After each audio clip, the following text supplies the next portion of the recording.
Hello, everyone. I'm Olympia. Thank you for being here with me in this wonderful place called Lights Out Library. And I have a great story to tell you. Our first story will take us once again to the land of the Pharaohs, and we will discuss a supposed curse of the Pharaohs affecting those who dared to break into their tombs. So, to begin with, let's talk about the Tomb of Tutankhamun. This was one of the most extraordinary archaeological discoveries of all time. In 1922, a British archaeologist named Howard Carter discovered a royal tomb that had remained almost untouched for more than 3,000 years, almost by accident. But first, I would like to take a few moments of your time to let you know that we have a Patreon page for those of you who wish to and can support this project. Get more of it and listen ad-free on your favorite podcast app. Patreon is a platform that allows you to contribute directly to our work financially. If you join our Patreon, which is possible for as little as $3, £3, or €3 a month, you will gain access to more than a dozen exclusive episodes.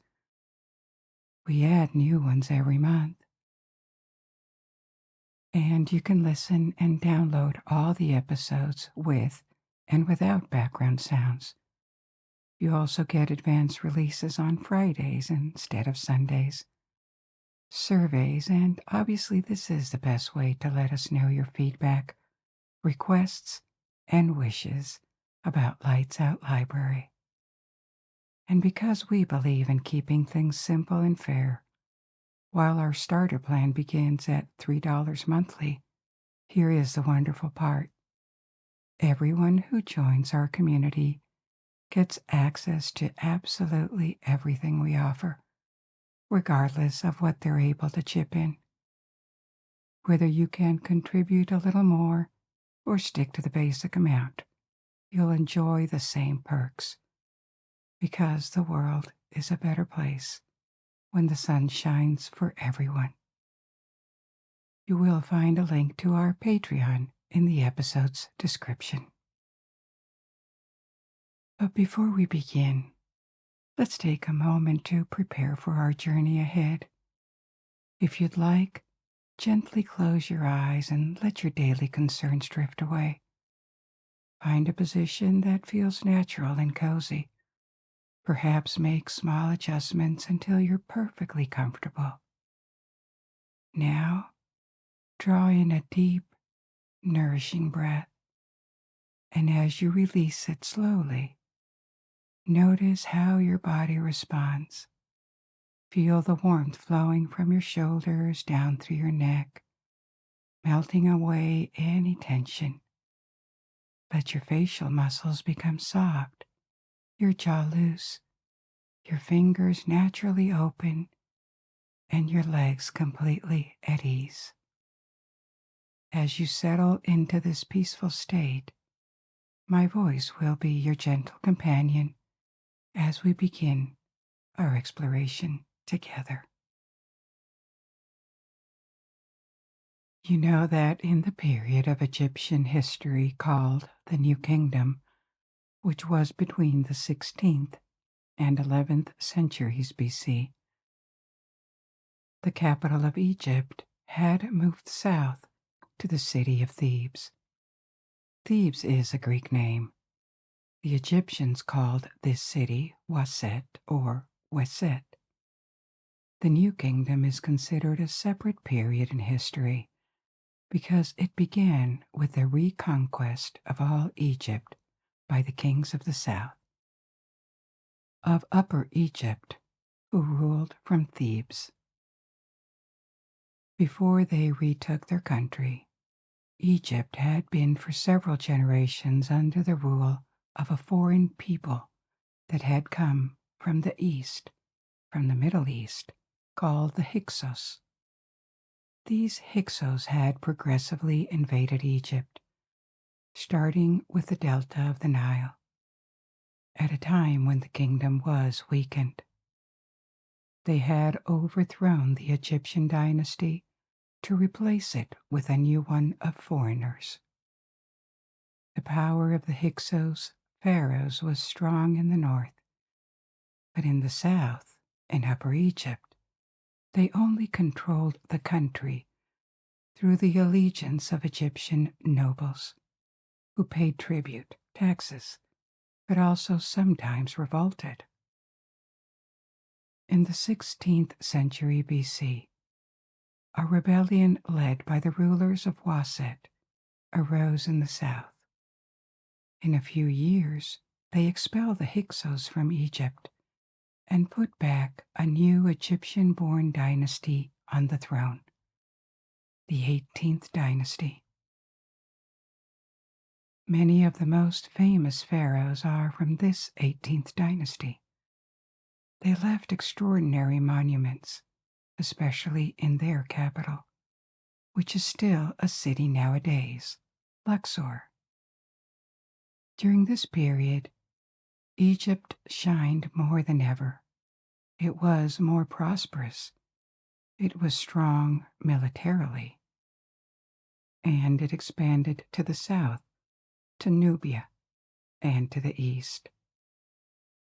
Though it went through times of troubles occasionally, but overall, during the New Kingdom, Egypt remained stable and unified for several centuries, which is why the New Kingdom is considered a relevant historical period. So, at the time, the pharaohs ruled from Thebes or Waset, and they were also buried there on the west bank of the Nile, where the sun sets. The tradition of burying kings in extravagant pyramids had ended long ago, but not for the one to bury them with treasures and offerings that would accompany them in the afterlife. They were buried in underground tombs, dug in the bedrock.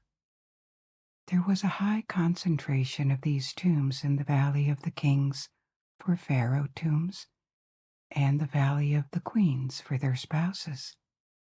And also, on the same bank of the Nile, there were many other simple tombs for nobles and more ordinary people. So, for centuries, the digging and decoration of tombs was an important activity on the west bank of the Nile. And entire villages of craftsmen existed near them. The Tomb of Tutankhamun, who was a pharaoh from the 18th dynasty, from the end of this dynasty, was among these numerous royal and aristocratic tombs. Their concentration and all the treasures they were filled with underground attracted robbers early on. You could seal tombs and guard them as long as there was an organized state to do it. But in the end, it was inevitable that these tombs would be visited by looters. This looting started in Antiquity, long before ancient Egypt even ended. A majority of tombs were accessed by digging galleries, or sometimes just finding their entrance underground once they were no longer guarded. This was risky for the looters, but the prize was huge. Even a minor pharaoh or noble could be buried with a large quantity of gold, objects of jewelry, precious stones, and precious materials. Even their mummies could be resold and make a looter's fortune. This happened all along Antiquity and after, so that when Egyptology appeared as a field of investigation in the 19th century, and archaeologists began to study all the remains of the Egyptian civilization, Almost everything had already been looted, including the mummies.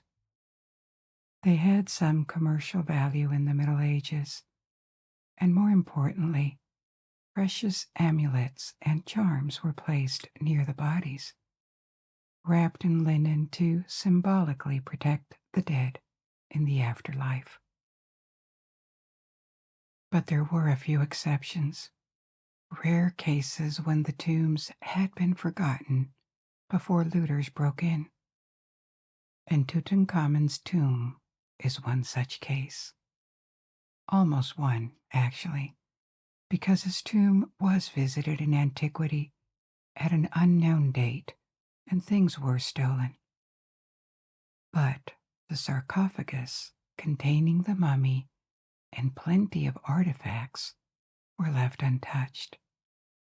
Then, for unknown reasons, the tomb was sealed again, and the secret of its location was lost, probably still during the ancient Egyptian period, because above it, a small hamlet, a group of huts for workmen, was built about 200 years after the burial of Tutankhamun, during the last decades of the New Kingdom.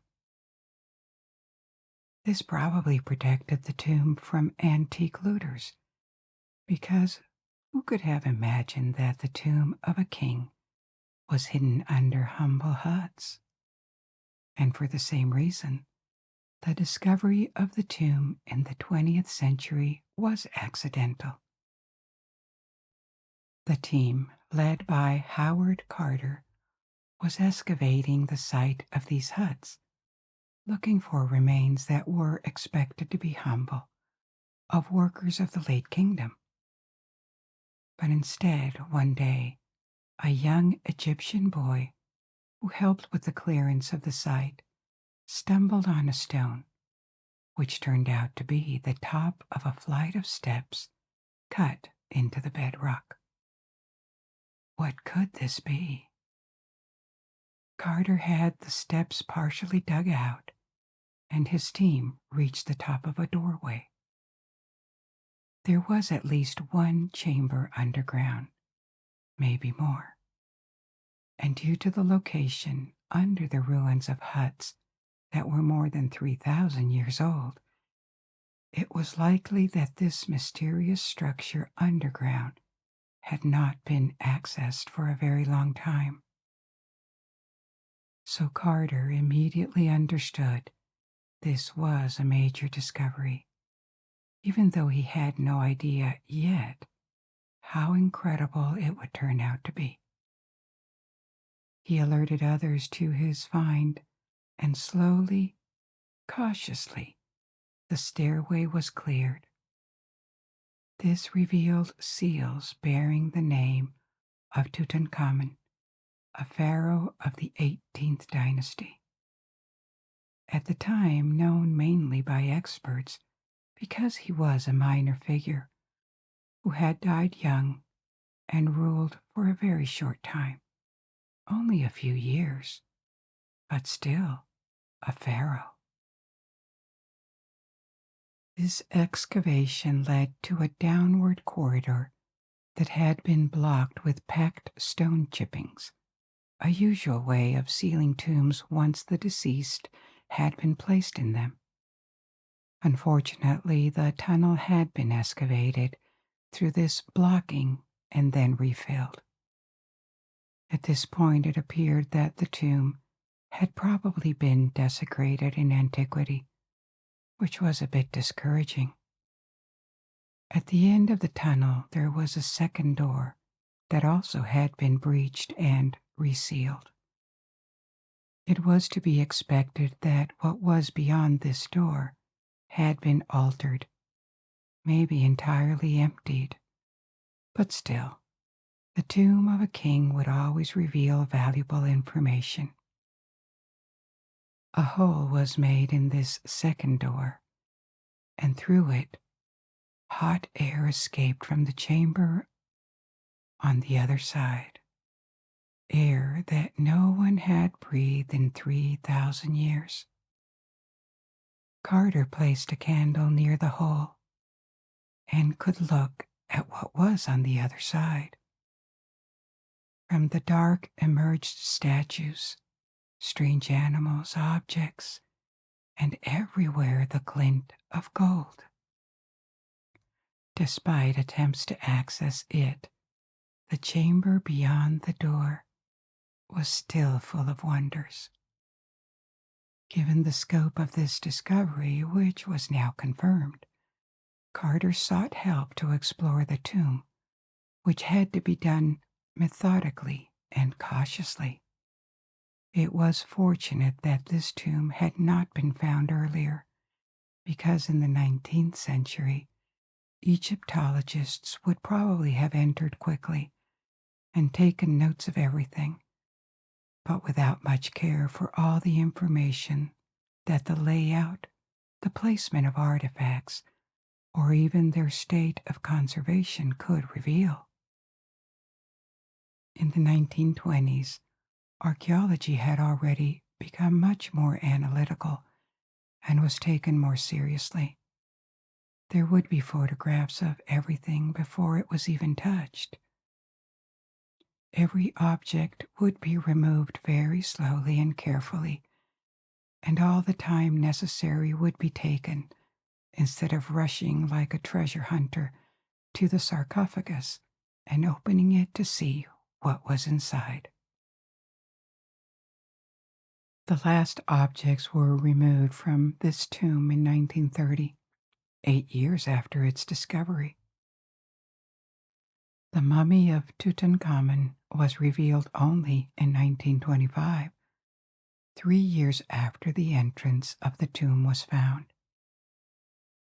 But during this careful exploration of the tomb in the 1920s, several deaths of people who had participated in the excavation or visited it were reported. It started with the financial backer of the excavation, George Herbert, Earl of Carnarvon, in April 1923. 4 months after the opening of the tomb, he died after a mosquito bite to his face had become infected. 6 weeks after that, George J. Gould I, the son of the American railroad tycoon Jay Gould, died in the French Riviera. He had visited the tomb shortly after its opening on a trip to Egypt and developed a fever afterward. In 1928, 5 years later, a member of the Carter's team called A.C. Mace died after several years of illness.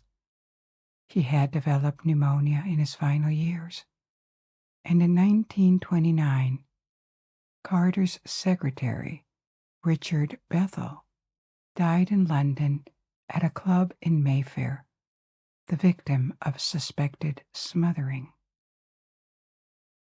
There were also non-lethal incidents that were reported. For example, shortly after opening, Carter found a cobra, a very venomous snake, and also a symbol used by the pharaohs, which had entered his home. Writers and journalists began to become excited about these incidents, and in the 1920s, stories of a possible curse of Tutankhamun began to spread. More broadly, a curse of the pharaohs that would doom those who profaned their tombs, looters and archaeologists alike. Something was beginning to take shape, at least in popular culture, with all the ingredients that could make it an exciting story. Ancient kings of a brilliant civilization, treasures, tombs, the occult, fabulous discoveries, the modern man faced with ancient mysteries. Could pharaohs really have cursed profaners? Were these deaths just coincidences that were statistically normal, that were being spun to create a narrative? And if not, could there be something in the tomb that would have killed people? We will come back to all this and to the credibility of such a curse. But before, we need to talk about the burial of pharaohs and how their tombs were protected. I told you earlier that Tutankhamun, or King Tut, was a name only known by experts in Egyptology before the discovery of his tomb.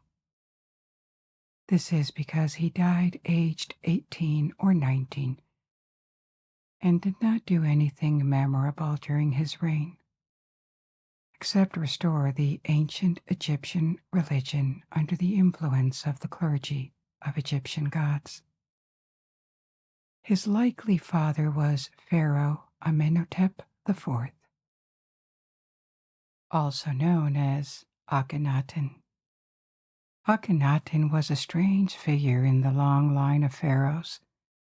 He imposed the cult of the Aten, the sun disk, at the expense of all other ancient gods, especially the god Amun, which was the most influential deity, the most influential cult in the New Kingdom, and had a large and powerful clergy, especially in Thebes, which was where the cult originated. The rise of the 18th dynasty, of which Amenhotep was a part, had made Amun the single most important god in the Egyptian pantheon, because he was the patron of Thebes or Waset. For reasons that are not precisely known, Amenhotep broke with the cult of Amun. It was not prohibited, but marginalized, and it lost royal favor. The reasons could have been political, because the clergy of Amun had become extraordinarily wealthy and powerful, or personal. Maybe he did sincerely believe that Aten was the new deity to worship, or a combination of both. But in any case, his reign put Egypt in trouble. The religious revolution he tried to impose on the country did not really work, did not really take root in the population, and the powerful clergies of every ancient god turned against him.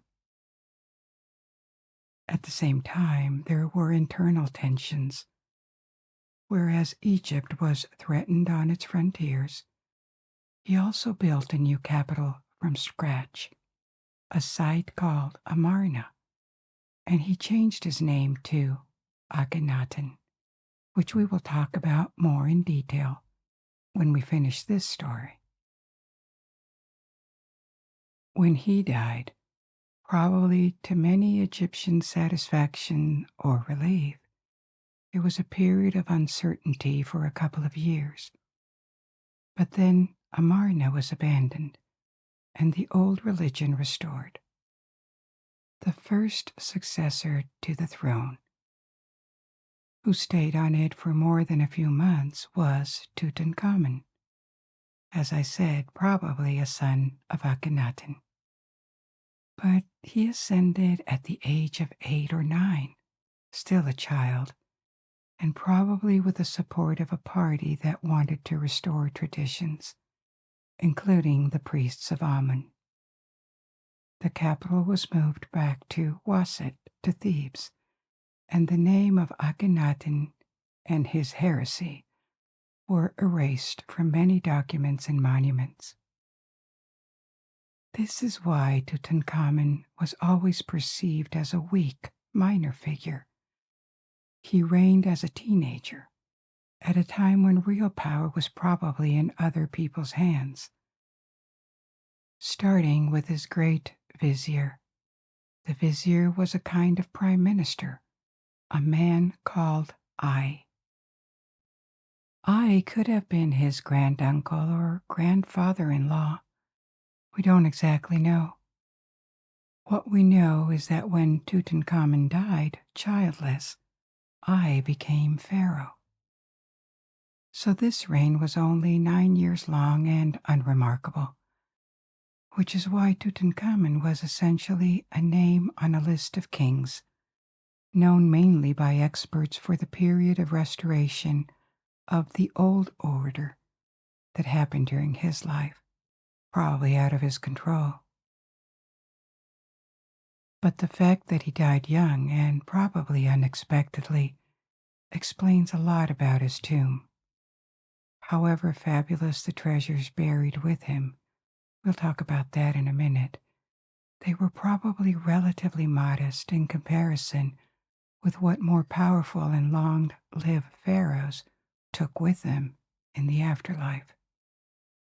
His tomb was relatively simple, modest in comparison with other kings.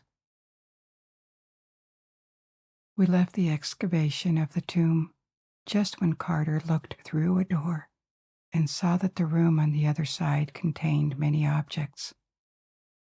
Beyond this door, there was in fact a room called the antechamber, with hundreds of objects, most of them precious. There were 3 different funeral beds, 4 different chariots. It is believed one was for hunting, 1 for war, and 2 for parades. Inside a large chest, there were military items, walking sticks, underwear, a trumpet made of copper alloy. All these objects were probably personal belongings that were left in the tomb to accompany the dead in the afterlife. But this antechamber was just a taste of what was to come. It had been searched 3,000 years earlier, presumably by robbers who had taken a few things, but there were 2 more rooms where they had left an extraordinary treasure, and most importantly, they had never reached Tutankhamun's coffin and his mummy. First, on the side of the antechamber, there was the burial chamber, the room where the body was placed. The mummy was placed in a coffin, placed in larger coffins, which themselves were in a sarcophagus, that is to say, a larger stone coffin sealed with a lid. But the sarcophagus was not visible. It was surrounded by several larger wooden structures, like big closets called shrines, which were gilded and decorated very carefully. This kind of giant Russian doll was placed in the burial chamber, and the 2 shrines which contained the sarcophagus and the coffins had not been looted. This is why it took so much time to reach the mummy while studying every object found within the shrines and opening them without damaging anything.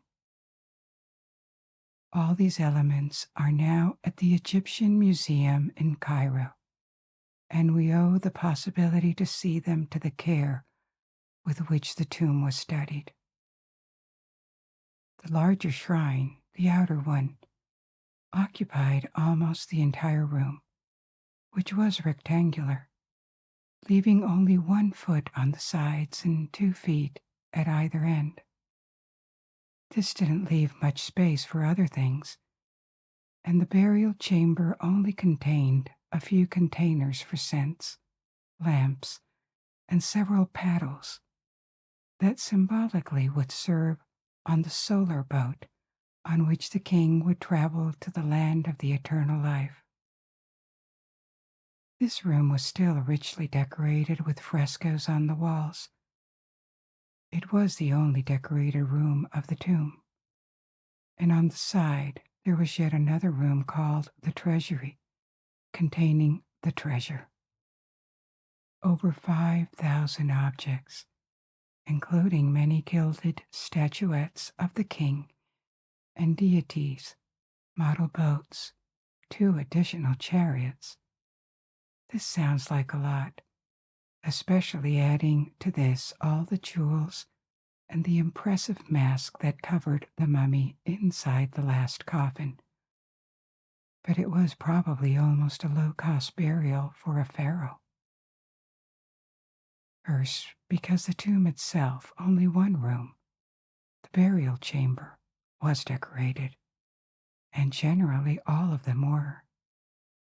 One hypothesis is that the funeral was rushed because the king died unexpectedly.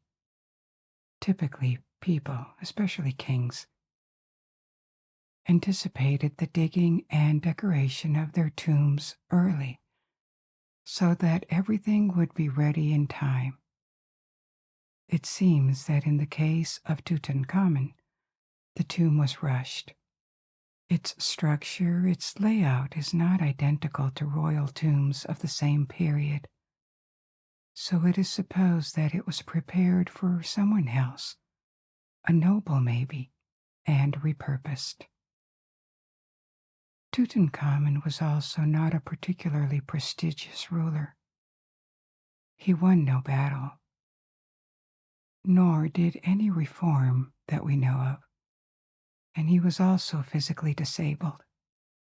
He had a deformity on his left foot that forced him to walk with a cane.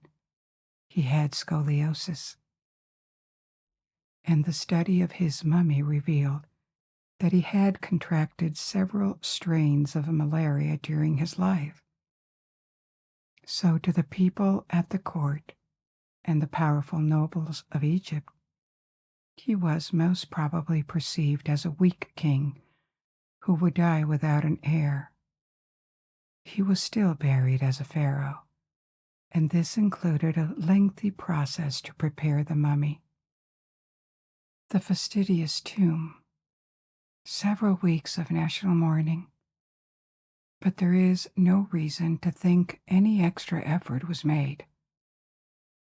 Tutankhamun owes all his modern fame to the miraculous preservation and discovery of his tomb, and for a part two, to the legend of the curse.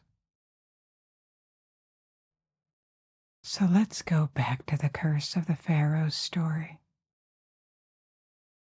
Did the ancient Egyptians really try to scare people away from their tombs with threats of curses? Actually, probably not. Maybe there were rumors about it. There certainly were harsh punishments, death for anyone trying to break into a king's tomb. But there were very few curses relative to tombs in general in ancient Egypt. Maybe because they didn't think about it. But another hypothesis is that the idea of such a desecration was dangerous to recall in writing. If you write a curse or threat at the entrance of a tomb, you admit the idea that the unthinkable could happen and the tomb could be robbed. So maybe out of superstition, there were barely any warnings or threats written.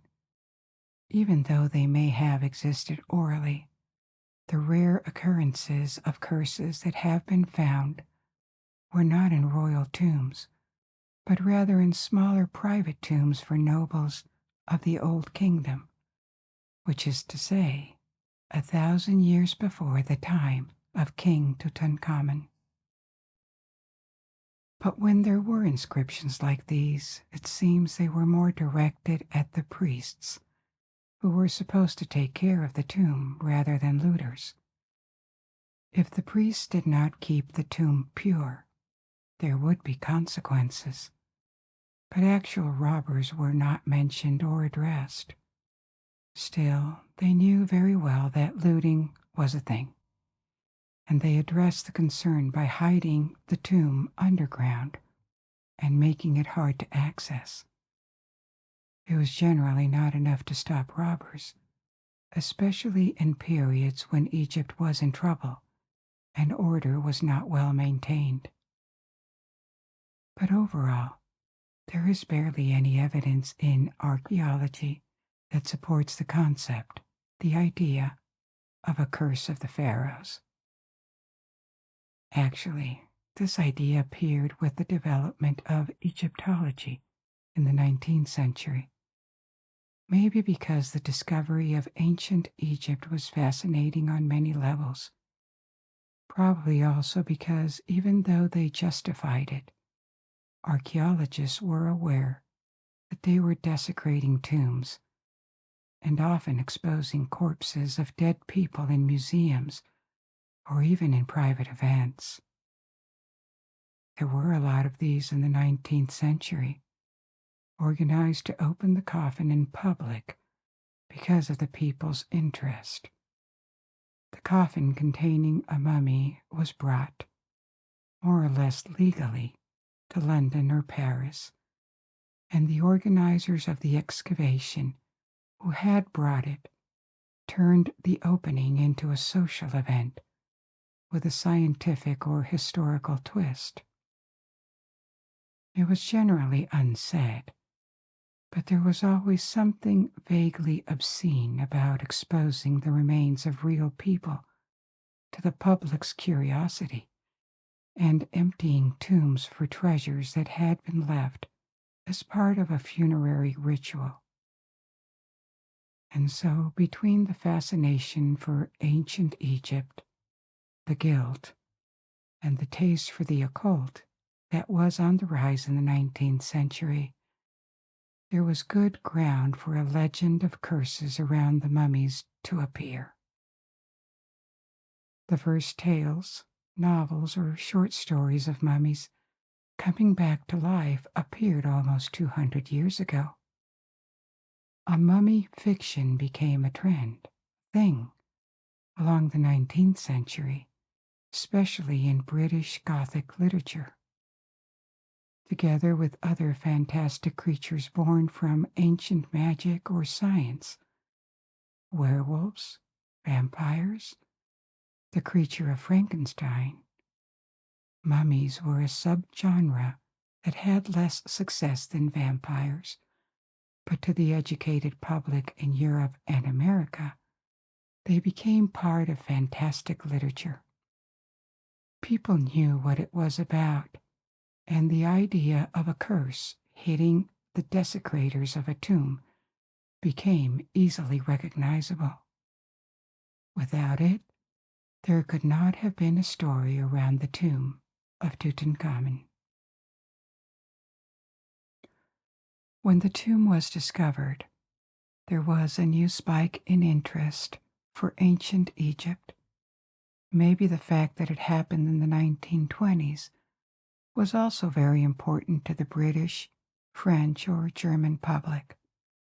Because in the late 19th century and early 20th century, the ideal of the European scientist, historian, archaeologist, making wonderful discoveries, explaining the world, more generally of science and progress, illuminating the past and the path to the future. These were very widespread and popular themes. But then came the First World War and its atrocities. The mood changed, and in the early 1920s there was a sense that a lot had been lost. Not just millions of lives, financial ruin and destruction, but also faith in the future and the very notion of faith and progress. It was not so much the case in America, thanks to continuing prosperity and the absence of destruction on American soil in the First World War. But in Western Europe, the kind of pre-war optimism and intellectual satisfaction that prevailed 20 years earlier had completely vanished. So in 1922, the discovery of this tomb felt like a return to the good old days, a good dose of exoticism, an intriguing ancient civilization, a fabulous treasure, an adventure. In a word, the kind of stories that could re-enchant the world. And, as a result, The interest for Carter's work and progressive reveal of what was inside the tomb until the climax with the opening of the last coffin in 1925. This was huge. The press was there. Anything printed about Tutankhamun's tomb could sell very well. And as often, demand creates supply. Newspapers were not only interested in the tomb itself, but also everything around it. How had it been found? By whom? Who were these people and what happened to them? Only 1 month after the opening of the tomb, an account about the intrusion of a cobra at Carter's house appeared in the New York Times. And obviously the parallel with the symbol of ancient pharaohs was made immediately. Even though in reality pharaohs had different symbols, the cobra was one among others, a protector that appeared on their crowns. Then it escalated with the death of Lord Carnarvon a few weeks later from this mosquito bite that had become infected. The creator of Sherlock Holmes, Arthur Conan Doyle, suggested that the death had been caused by so-called elementals created by Tutankhamun's priests to protect the tomb. A claim that was not really made very seriously and was based much more on this 19th century literature and tradition that we just talked about, rather than archaeology. But this fueled further media interest. And from this moment on, people tried to actively find new elements, deaths or incidents that could be attributed to a curse. And it seemed to culminate in 1923 in May, when George J. Gould died of the fever he had contracted after visiting the tomb. There were rumors that inscriptions at the entrance of the tomb warned anyone who would enter, which is just not the case. There are no such inscriptions. But even though it was debunked, the idea remained. So did the hypotheses that people were poisoned by toxins or fungi that would have been liberated when the tomb was opened. No such elements were ever found, and the first person that had died, Lord Carnarvon, had been subject to infections long before he financed the archaeological expeditions. But the concept of some sort of poison placed inside the tomb, voluntarily or not, remained and still resurfaces in popular culture. Every time you see a tomb with a gas trap in Indiana Jones or Tomb Raider movies, this concept is an echo from the 1920s and the speculation around Tutankhamun's tomb. So, what evidence is there of the existence of a curse? Actually, not much. There were 2 deaths of relatively young people who had a connection with the discovery, a financial backer and a visitor. But the circle of people who entered the tomb in 1922 and 1923 is much larger than that. Dozens or maybe even hundreds of people. If there was a curse, you would expect it to hit the people who opened the entrance of the tomb, Egyptian workers and Howard Carter and his team. No incident was ever reported among the Egyptians, and in Carter's circle the only death in the 1920s was his secretary, several years later. Carter himself died in 1939, 17 years after his discovery, age 64, from cancer, not an infectious disease. You would expect the effects of a curse to be maybe a bit quicker and obvious.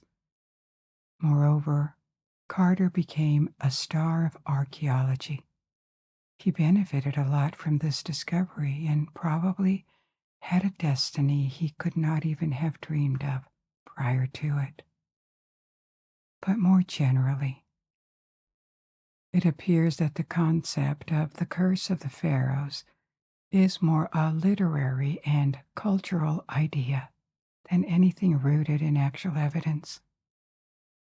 As we have seen, there was no such curse or threat directed at robbers on Egyptian tombs, or only exceptionally. And the possibility that tombs are dangerous because there would be some kind of toxin or fungi, which was reasonable and deserved to be studied, was never proven. So it is hard to conclude anything else than the legend is just that, a legend. But it remains interesting to see where it comes from and how it influenced fiction, especially films. Every single film with mummies since the 1930s, they all contain warnings, curses, and the death of people who have desecrated tombs. And now let's embark on our other story for tonight. This one is going to take us to an ancient ghost city on the Nile. For centuries, it went forgotten in the sands of the Egyptian desert. Before we go more into detail, let me tell you a quick true story.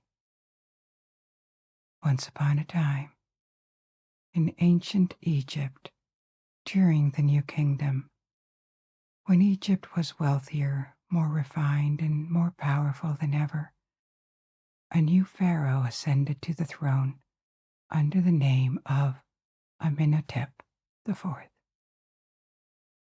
There had been generations and generations of pharaohs before him, many different dynasties.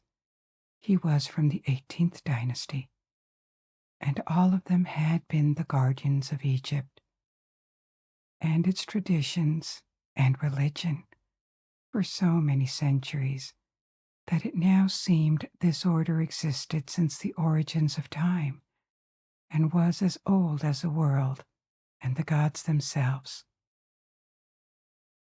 But Amenhotep was different. Instead of following the ways of tradition, he broke with it. With his queen, Nefertiti, the royal couple rejected all the gods, especially the one whose cult and priests were the most influential and powerful at the time, Amen. Instead, they decided to worship an entity placed even above gods, Aten, the sun disk, the deity that gave life to everything. This was a period of internal troubles in Egypt because the population didn't like it and continued to follow traditional customs and beliefs. The priests of Amun and other rejected gods plotted against the pharaoh, waiting for the moment to take their revenge. But Amenhotep didn't let this stop him. He changed his name to Akhenaten and decided to found a new capital, Akhetaten, Aten's horizon. Akhetaten would replace Thebes and mark the beginning of a new golden age for Egypt, now under the protection of the Aten, the sun disk, the only deity that mattered. Under his rule, not only did the new pharaoh try to change religious ways, even the age-old Egyptian art, which had barely changed in 2,000 years, had to reinvent itself. Against his people, against the priests, Akhenaten prevailed because he was the pharaoh, and pharaohs were half gods. Akhetaten was built in a few years on the Nile, halfway between Upper Egypt, the south, and Lower Egypt, the delta in the north. Thousands and thousands of workers were involved. The new capital couldn't wait. It was inaugurated and formed for more than a decade. It became the capital of Egypt, from where the empire was ruled, and Akhenaten's family resided. The pharaoh, his wife, Nefertiti, their 6 daughters, and Akhenaten's other children. But outside the capital, Egyptians remained reluctant to adopt Aten, and when Akhenaten died, his successor, the young pharaoh Tutankhamun, abandoned the new city and returned to Thebes, like we just discussed. He was firmly under the influence of the priests of Amun, who regained their former power and influence. As Akhetaten was emptied of its population, the old order was restored all across Egypt, and the following pharaohs did everything they could to erase Akhenaten's heresy from memories. Statues were destroyed, inscriptions were hammered, documents bearing his name were either burnt or rewritten. Egypt moved on. More glorious pages were still to come. Like the reign of Ramesses II, desert sand and the passing of time slowly erase Akhetaten from memories. More centuries passed. Egypt declined, was invaded and annexed by the Assyrians, the Persians, the Greeks, the Romans, the Arabs, the Turks, and the existence of the heretic pharaoh, his queen, and their lost city fell into oblivion. Akhetaten is now called Amarna, and this is the place we are going to visit. Amarna is located on the east bank of the Nile River. Traditionally in Egypt, the east was a place for the living, and the west, where the sun sets, the place for the dead. In Thebes, Luxor nowadays, most people lived on the east bank, and funerary complexes, like the Valley of the Kings, are on the west bank. Amarna was built on a virgin site. No trace of earlier urbanization has been found, and this seems logical for a new start. Construction began around year 5 of Akhenaten's reign and probably lasted about 4 years, which was very short. The Egyptians built in stone, but this was complicated, slow, and expensive, so it was limited to the most important buildings like temples and tombs. All the rest, including the pharaohs' palaces, were mainly built in brick. Bricks were dried in the sun and immediately available for buildings. Then they were probably covered, layered with plaster to smooth the walls. Stone monuments are the face of the ancient Egypt nowadays because they lasted. But the Egyptians lived in brick buildings that have now entirely disappeared most of the time. Akhetaten needed to build fast, and this is why stone was barely used. The city was entirely made of mud bricks. This means it disappeared. But at the same time, because it was occupied for only a few years and never remodeled, it provides a unique example of the plan of an ancient Egyptian city.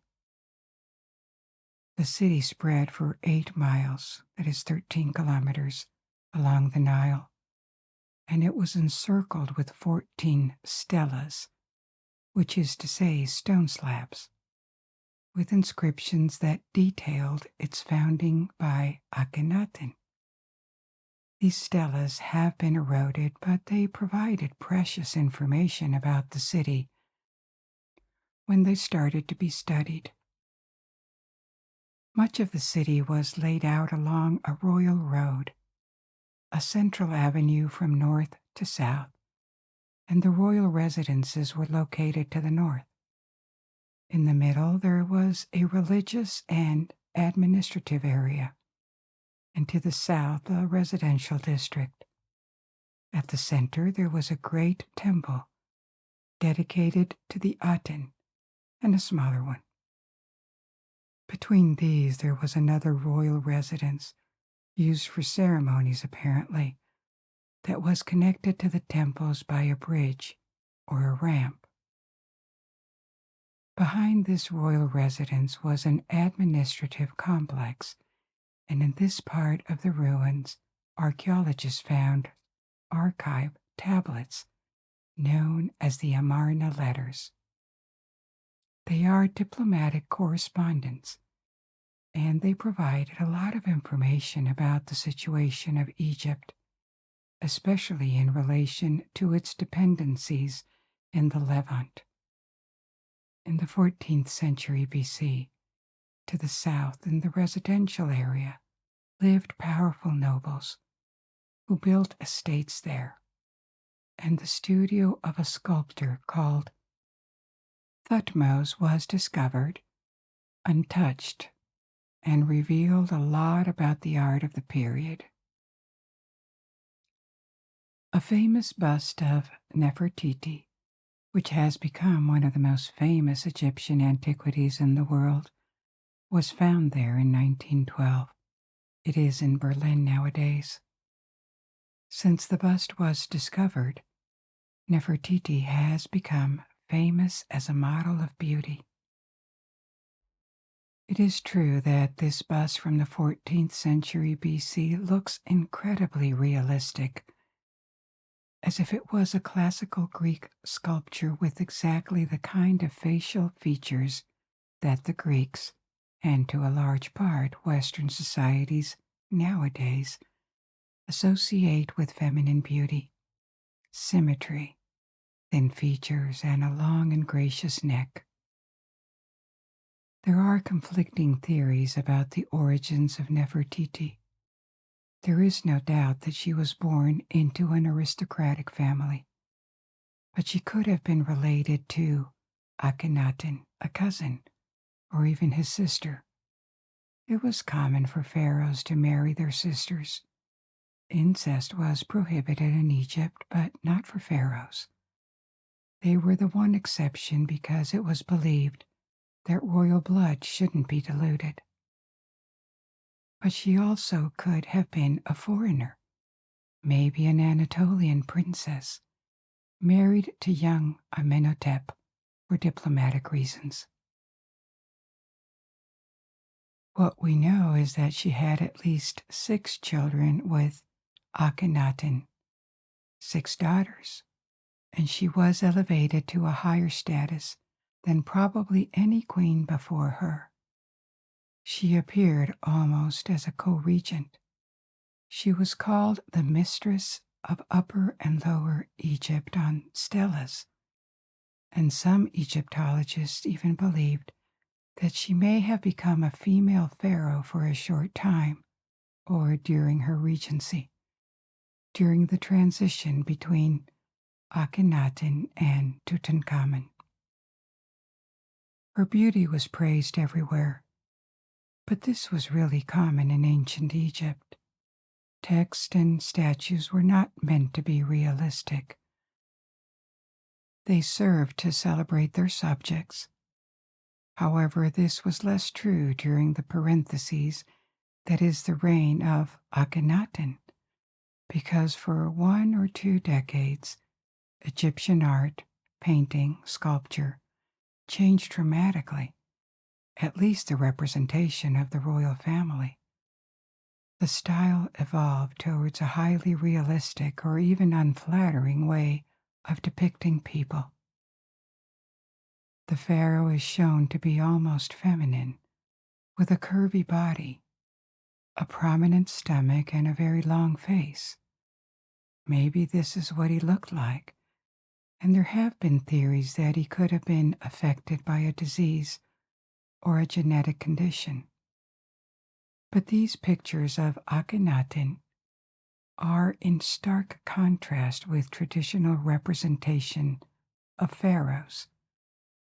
They had traditionally very masculine features: muscles, large shoulders, thin waist. The art of Amarna sometimes looks almost like caricature, and in this context, the bust of Nefertiti seems to belong to another period or style, but it doesn't. So it is not impossible that she was effectively an embodiment of classical beauty. However revolutionary and surprising, the revolution started by Akhenaten probably shouldn't be understood as just a spiritual movement. Maybe there were more political power struggles behind it.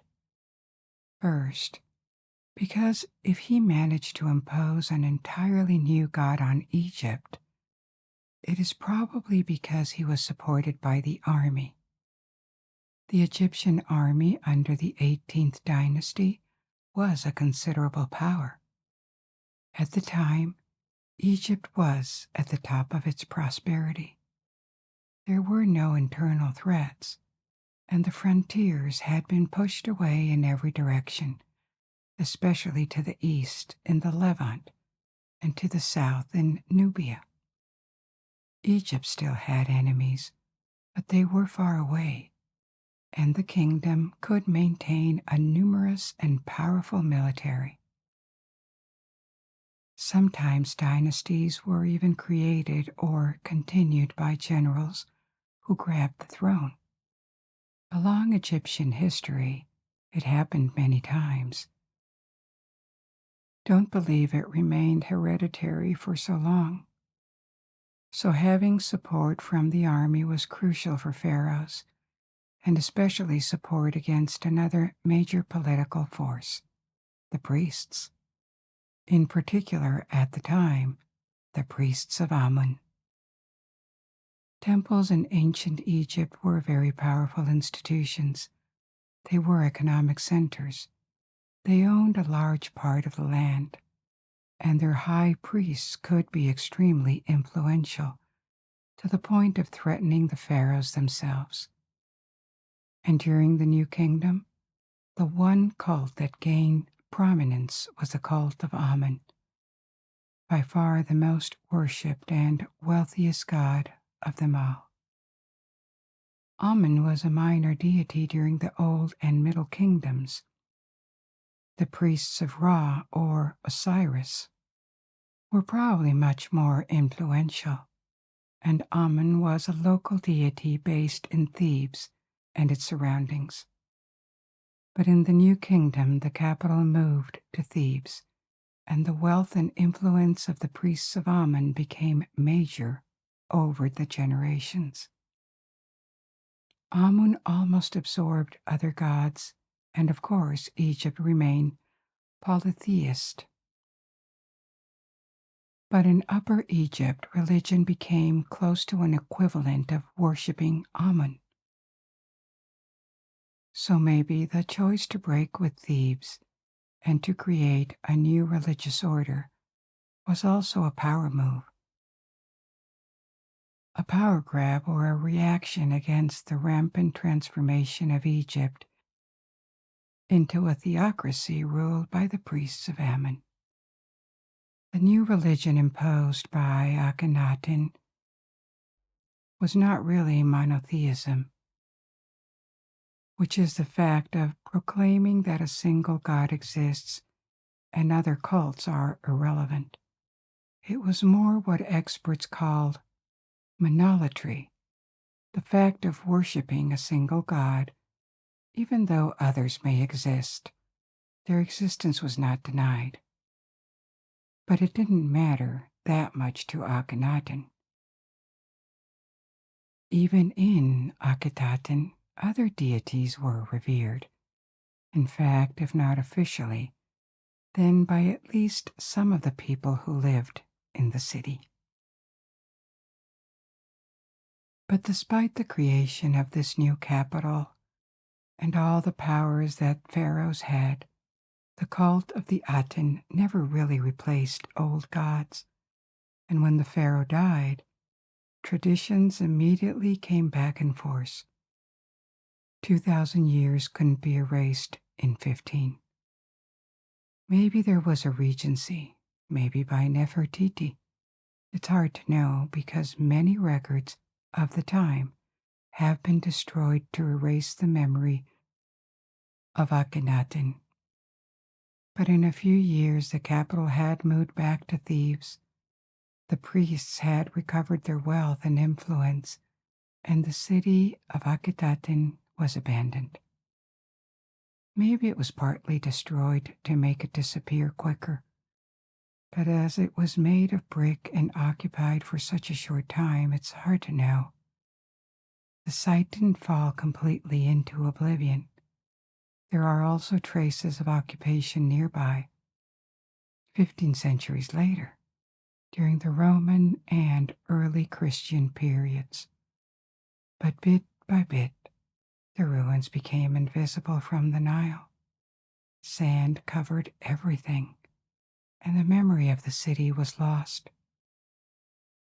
It is only in modern times, starting with Napoleon's expedition in Egypt, and then many more scientific missions, including the German one that unearthed Nefertiti's bust a century ago, that the history of Amarna, the modern name of the city, and the lives of Akhenaten and Nefertiti came back to light. The ruins are unimpressive nowadays. They are not really visited.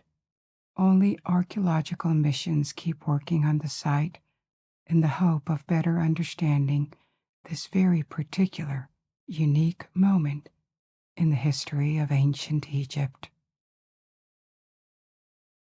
We've come to the end of our little journey for tonight. I hope you enjoyed this adventure, and I invite you to discover and learn more. Now you can let go and sleep. Or if you're not sleepy yet, you may pick another story from my ever-growing library. And until we meet again, good night. Sleep well.